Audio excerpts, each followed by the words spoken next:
I just want to thank our panelists. We had dinner last night, and I didn't really get to hear everyone's story. I mean, Anita's energy is always like vibrating.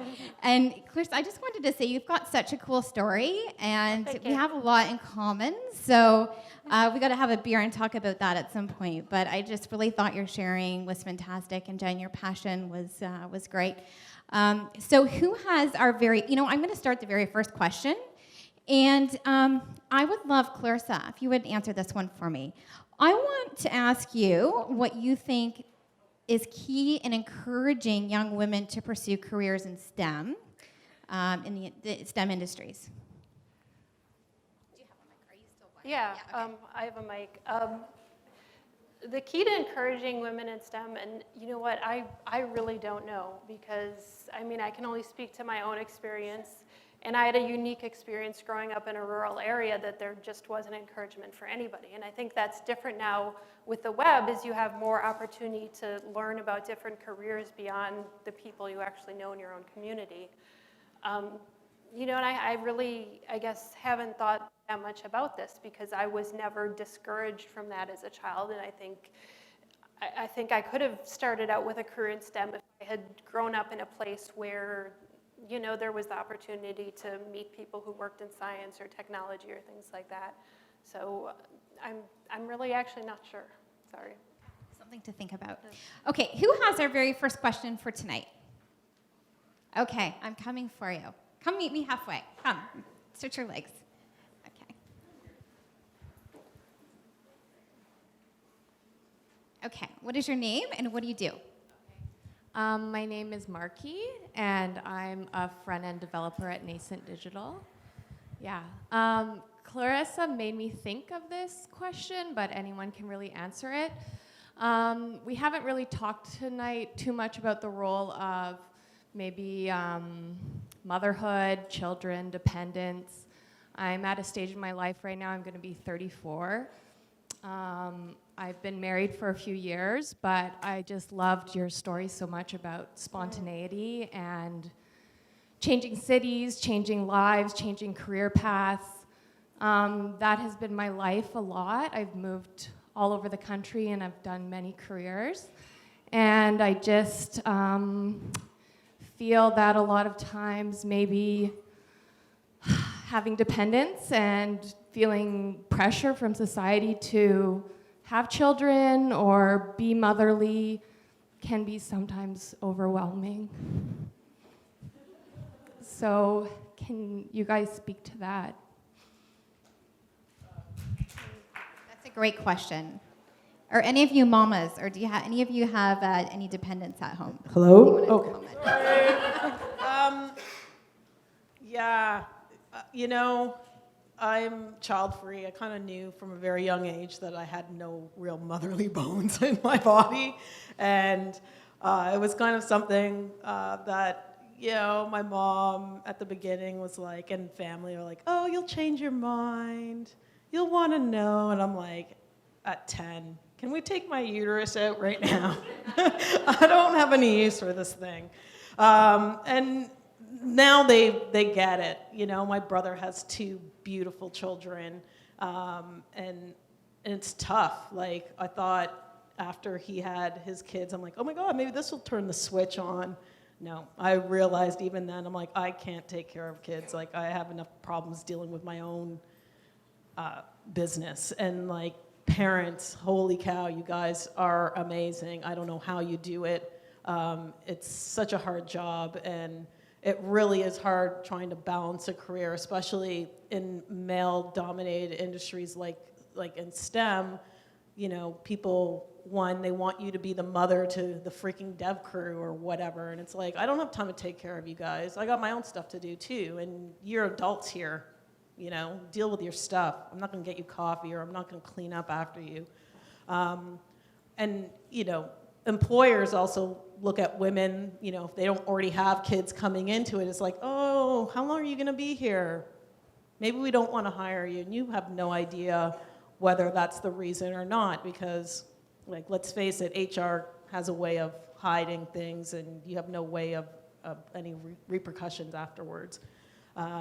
but it's definitely hard. Like, and I think there are places out there that let you have that balance. Like, you know, I hate to be pushing the financial industry and big companies, but if you can really deal with the sort of crap that's involved from political to, you know, how slow things happen and all that kind of stuff, they do have that great work-life balance. You know, you have your mat leave and all that kind of thing, and you come back and your job will be there. Sometimes it's changed a little, but those opportunities are there for you. May not necessarily be there for you in sort of a smaller company, but those big companies have all those programs in place, and you know, once you get to that point where you need the stability, really is what it comes down to. You can't be chasing the startup lifestyle when you want to raise your kids and have, well, I guess you can, I don't know, I'm speaking from I thought I would chime in on there.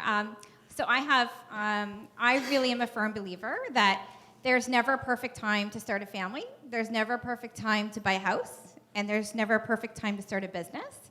And I just think sometimes with life, you make your choice and you do it, and things always work out. I think the most important part is if you feel ready.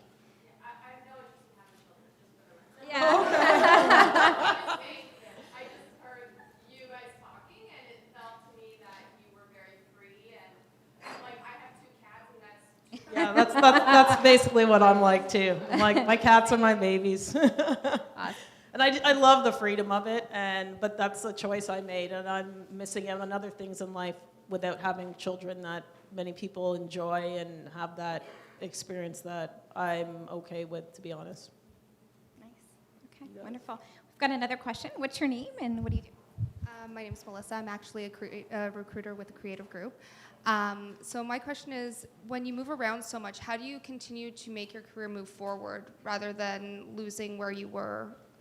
I've moved a lot, and but also my clients have been in many, many, many places. In fact, right now I live in New York. I've been there for 6 or 7 years, and I don't think I've really, after NYSE, had a client in New York. I think the web allows us to do that, and Twitter, and going to conferences and meeting people. And one of the most amazing things is, you know, you go to a conference, and it used to be you would meet people, and they would hand you their business cards, and then you would go home, and you'd feel like, what am I supposed to do with these business cards? And then you'd like never see those people again in your life. And now what happens instead is you go home, you get the business cards, you look at their website, because they have one, you find their Twitter account, hopefully they have one, you follow them on Twitter, hopefully you're using Twitter, and then you start to see them, and then you start to realize that you don't like them, and you unfollow them. Or you start to realize that you really have a lot in common with them, and you just start this back and forth, and then you suddenly feel like you're like best buddies, and you've known each other for years. And that it's through that way that you can, and some of the, you know, like here, I don't know, 3 years of work that I've gotten in the last 5 years, including some amazing projects I've gotten through knowing one person in particular. And I met that one person in particular when I was in China. I was in China for 2 months. So I was in the opposite time zone behind the firewall. I could only get on Twitter and a VPN. And there was, in the middle of the night, there was this like random thing that I saw that said, hey, the San Francisco HTML5 user group is about to have 1,000 members. Whoever is member number 1,000 can have a copy of my book for free. And so I was like, oh, look at that, 999, and everybody is asleep right now. Guess who's going to be number 1,000? Boing. So I joined that group, and Peter Lubbers had written the book. He runs the group, and he mailed me a book. And he signed it, and I was like, oh, this is so cool. And then he came to New York when I was back in New York, and he emailed me and said, hey, you know, you won that book contest. Do you want to have dinner? And I was like, okay. So then I met him. We had dinner. I just hammered him with questions about HTML5 all night. I learned all kinds of things about local storage and app cache and data URIs, images that I had never known before, because he let me hammer him with questions. And then when I started my podcast, I made him guest number 1. And then when he needed a designer to do an interactive book with A-Press, using his book as an example, but really creating a new product for A-Press, he hired me, and he hired me as a developer, and then I ended up designing the project, which has happened to me a lot. And then he needed somebody to come work at Google to do design work for the W3C, so he hired me. And then he needed somebody to do some more design work at Google, so he hired me. And why? Because I saw a tweet when I was in China. Like, it completely random. But I think sometimes connections that can be that important can be that ethereal. They come or not, they go or not. But the internet itself is such a global stream of connection that I think that, you can move because you're still on Earth and you're still on the internet. Like, you need internet and you need to be on the planet Earth. But if those two things are good, then you're connected. So. Okay. Any other questions? Yes. Hi, my name's Leslie. I'm a copywriter and web developer for my own company. And I just, for Clarissa, wanted to mention, I think it's so awesome that, something that you're sort of humbly mentioning that, oh, these people come ask me to do this talk, and I actually didn't know anything about it, but I said yes. First of all, you said yes. That's awesome. I think a lot of women are conditioned to not say yes until they absolutely know what the hell they're doing and probably are way overqualified to do it. And the fact that you sort of humbly mentioned that, where a lot of guys, I think, would brag about it and say, hey, man, they asked me to do it. I didn't know what the hell I was doing, but what the fuck? I'm going to go in there and go for it.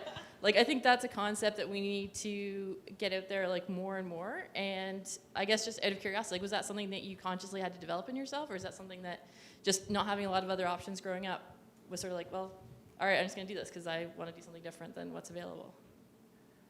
You mean just saying yes to things? Just saying yes to something that you didn't know how to do and maybe didn't feel prepared for, and just jumping into the deep end, I guess. Yeah, I've tried to do that the last couple of years. I think, a lot of opportunities have come along, and, there's things that I've said yes to, and they've been logistically difficult, and I shouldn't have said yes to, doing 2 conferences one day after the other one, and I have to drive 7 hours between them. But they were really great opportunities, and it's these are really cool things people are asking me to do, and how can I make them all work? And people have asked me to do things that I've said no to because I just really haven't wanted to. But I've had to think a long time. It's I know I probably should do this thing, but I really don't want to do it, and there's kind of this thing inside where, I feel like I need to do all these things to promote myself, but I also don't want to do all of them. Last week I was on a podcast for the very first time, and I really didn't want to do it because I don't like answering questions. I'm horrible at it, I know. I think this is an important career thing to, get more people know who I am and buy my book or whatever. So I went on this podcast, and I'm okay, I'm just going to make the best of it. And let me tell you, it was the worst thing I've ever done in my life. I was actually crying afterwards. It was so horrible. And, but it was probably good that I did it. And next time I do one, it won't be so difficult, and I won't cry afterwards, hopefully. But I don't know. You just have to kind of sometimes try different things, and not just your career, but go bungee jumping or do whatever. And you never know what's going to be the really cool thing that you're going to be really glad that you did. And a piece of advice you probably hear going around a lot is you don't regret the things that you do, you regret the things that you didn't do. That's a very good point. Okay, we have another question back here. Hi, I'm Stevie, and I'm a recruiter as well. I was just wondering what advice you have for people that want to switch careers, because it seems like a really daunting task, even if it's something that you really want to do.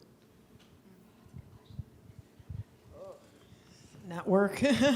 Well, I guess you gotta, if you can get a hold of someone who works in the career you want to go to, and find out what is involved. Because most of the time you're oh, I wouldn't mind doing something else, but you really don't know all the nitty-gritty of it. You see it from a very superficial level, but finding out the details and what's involved definitely helps. And it really is about who you know, making the right connections with people.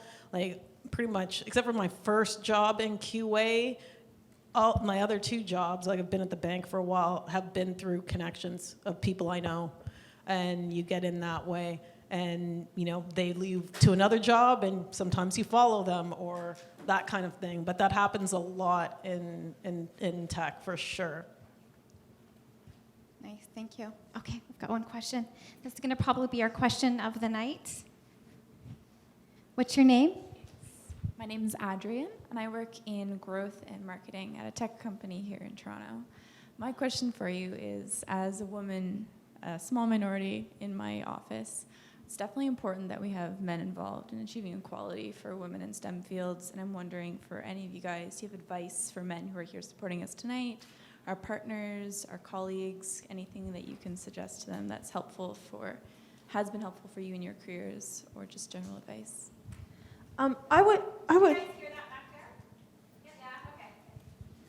I would say, I think one of the things that we all need to do is be really human, and to try, even when we're really angry or frustrated, to remember that everybody else is human too. And I think, I do think that sexism deeply hurts men. I think that for a lot of men, that might be the easiest way for them to understand it, is to think of all the times and the ways that they were boys getting beat up for being too sissy or girly. And sometimes I think in ways those actual gender stereotypes can be even harder for boys than they are for girls. Homophobia is a Weapon of Sexism is a book by Suzanne Farr, where like this whole idea that if you don't act this way, then you're gay, becomes really hard for boys. And then I think it really is about noticing in all of these moments and listening. And if someone is saying, hey, there's a problem over here, it can be, we all have a reaction, human. It's human to be like, I'm not a problem. No. But to really catch ourselves and say, okay, wait, maybe I am part of the problem, or maybe I'm a witness to the problem, or maybe there's something I can do here. And that can be very painful and feel very vulnerable. But I think for anyone, any of us who are, someone is saying, hey, you're being too whatever, one of those things that we do is, that can be helpful, is to just like listen for a while. And then I think, husbands, or around the question of kids, there's a lot around the policies that an employer will have, or HR, or society's expectation on women, or where the parents who want their grandkids, blah, blah, blah.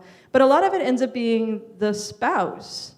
And in straight couples, the husband, and what is the dynamic of that relationship? And you may not be able to change all of society, but you can change the dynamic of that relationship as much as you want by having two people agree. You don't need everybody to agree, you just need two people to agree. And I've had friends who have amazing relationships, or even bad relationships, but at least the gender dynamics were great, where like the man was a stay-at-home dad. And for all of us to catch ourselves in not being so, we just have to catch ourselves constantly. And when I've had men really be helpful, sometimes I've had many men come up to me and say, in a situation, I have no idea what to do. I just am so sorry that this is happening. I think this is fucked up. And I'm like, thank you. Like, in a way, that's all I need for you to do. I don't need you to have answers, because I don't think there are any, and I don't have them either.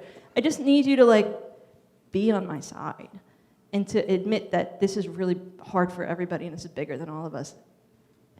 And then another thing that I wish men would do sometimes is just speak up. That kind of like locker room frat boy thing that goes on. I've had dear male friends who hate it too, who can't stand it, who've never been that kind of a man. It drives them crazy. But there are times, I think, where a lot of men don't really like it, but nobody speaks up. Everybody's like, hey, yeah, I do want to get a beer and get drunk tonight. And I want everybody to be more honest about who you are and what you do or don't want, and to be braver about speaking your truth and be, I don't know, like, just don't let this bullshit go on. It's much, much safer for a man to say, hey, that comment is a problem, than it is for a woman. If a woman says it, there's a very good chance she's going to get doxxed. There's a very good chance that she's going to get threatened. There's a very good chance that something really bad is going to happen to her. She might lose her job. If a man says that, there's a good chance he's going to get a lot of hate email tweets, but that might be it. So anytime men can speak up, it really can be super helpful. Because, I hide all the time. There are many things that I do not speak up. I'll retweet like crazy, but I won't tweet. I'll say this on my podcast, but I won't say that. This person came on as a guest and they wanted to talk about sexism in tech, and I won't talk about it because I still live in the apartment that's listed on the databases that the doctors use when they go after people, and I either need to move or I need to, I haven't beefed up my level of security to be able to talk about these. So there's some privilege in being male, and please use it.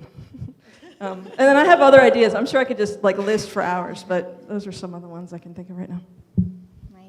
Obviously, for everyone, empathy. I think we've lost a lot of it with social media, like it's so easy to just tear down people that you've never talked to or whatever. You don't even know their real name because they're using some pseudonym online. But I think we've really lost that touch of humanity a little, and everything's just like snarky, snark everywhere, and nobody has anything nice to say, and it's easy just to clip down people when you feel terrible about yourself or you're having a bad day, so like, let's beat on somebody else. But it's like, take a step back from that and find some other positive outlet for that energy, you know? Go to the gym or go for a walk, play with your cat or dog or something, or your kids, you know? Like, there's ways of doing that. You don't have to lash out at people.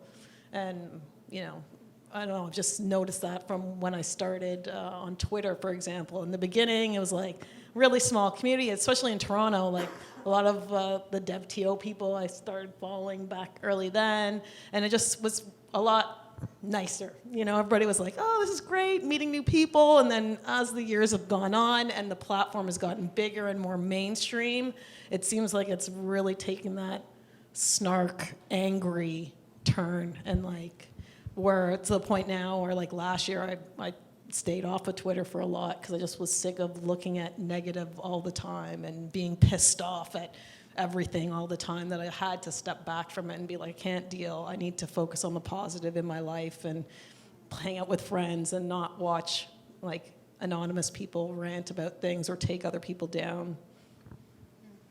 Okay, thank you. Guys, I'd like to wrap up our conversation and our discussion with a call to action.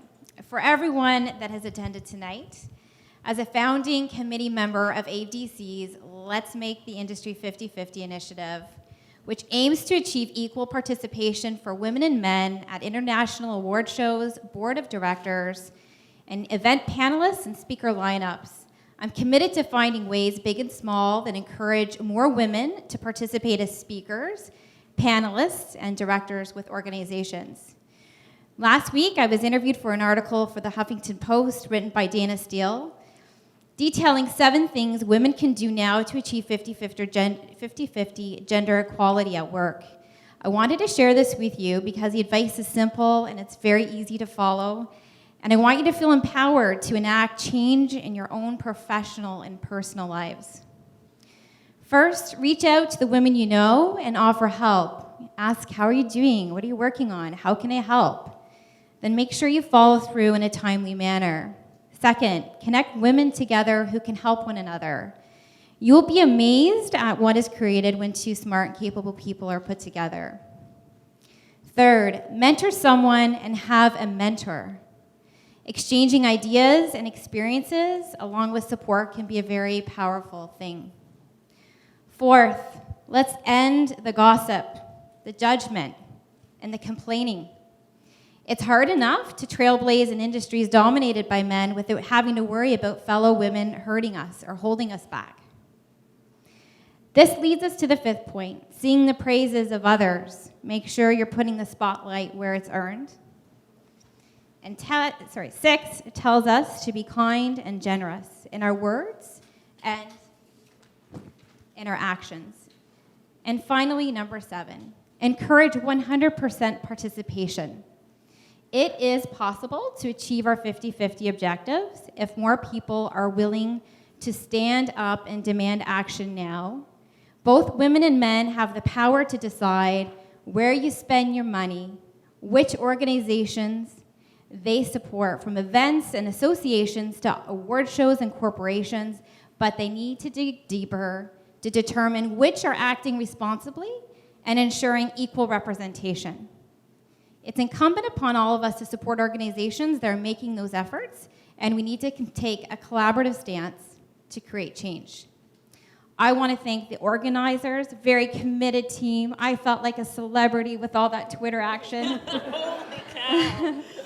I want to thank our panelists of 3 very impressive women. I want to recognize my amazing team. I have the honor of working alongside every day, and so many of you are here. And thank you to each and one of you who attended tonight's event. I hope you've been inspired and empowered. Thank you and good night.